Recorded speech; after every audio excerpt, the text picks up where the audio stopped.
ఆ ముందు రోజు మా ఇంట్లో అక్క బర్త్డేని సెలబ్రేట్ చేసుకున్నాక నెక్స్ట్ డే ఏమైందంటే, hey guys, good morning. This is 27th Sunday morning 6 AM. ఈ రోజు మేము 7 Sisters క్లిఫ్ ట్రిప్ వెళ్తున్నాం. మా ఇంట్లో ఆల్మోస్ట్ 11 మెంబర్స్ వెళ్తున్నాం. అందరూ మా ఫ్రెండ్స్ తో పాటు ఇంట్లో అందరూ. ఈ రోజు మేము మళ్ళీ ట్యూరో యాప్ లోని 2 కార్లు బుక్ చేసాం. మేము పిక్ చేసుకునే కార్ ఒకటి, దట్ ఈస్ ఫ్రమ్ ఈస్ట్. ఆ కార్ వచ్చేసి BMW Series 3 అనమాట. So we're going to pick it right now. ఇంకోటి మా ఫ్రెండ్స్ వెళ్ళి పిక్ చేసుకుంటున్నారు. సో గాయ్స్, ఇప్పుడే కార్ తీసుకున్నాం. మేము ఇప్పుడే స్టార్ట్ అవుతున్నాం. దిస్ ఈస్ BMW Series 3 తీసుకున్నాం ఇప్పుడే. కార్ అయితే బాగుంది, కండిషన్ అయితే చాలా డర్టీగా ఇచ్చాడు. హైలైట్ ఏంటంటే వెనకాల ఇల్లు కనిపిస్తుంది కదా, ఆడికి మేము ఇక్కడికి వచ్చి 1 hour కాల్ చేసాం. 1 hour కాల్ చేస్తే ఫోన్ ఎత్తలే.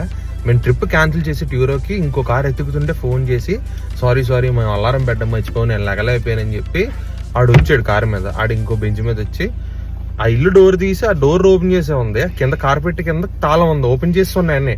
ఆ తాళం తీసి ఇక్కడే ఉంది తీసుకోవచ్చు కదా అంటున్నాడు. మాకెలా తెలుస్తుంది తాళం అక్కడ ఉందో లేదో.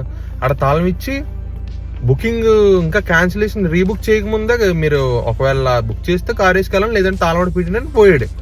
ఈ కార్ ఎలాగ ఇచ్చేసి లోపల కూర్చొని నేను ఎలాగెలా పోతారా బాబు, నేను షాక్ అయ్యాను, నేను మా వాడు. సో బుకింగ్ అయితే అయింది. We're taking the car right now. తరువాయి భాగం త్వరలో. సబ్స్క్రైబ్ చేయడం మాత్రం మర్చిపోకండి. ఏంటి, ఉంటాను మరి.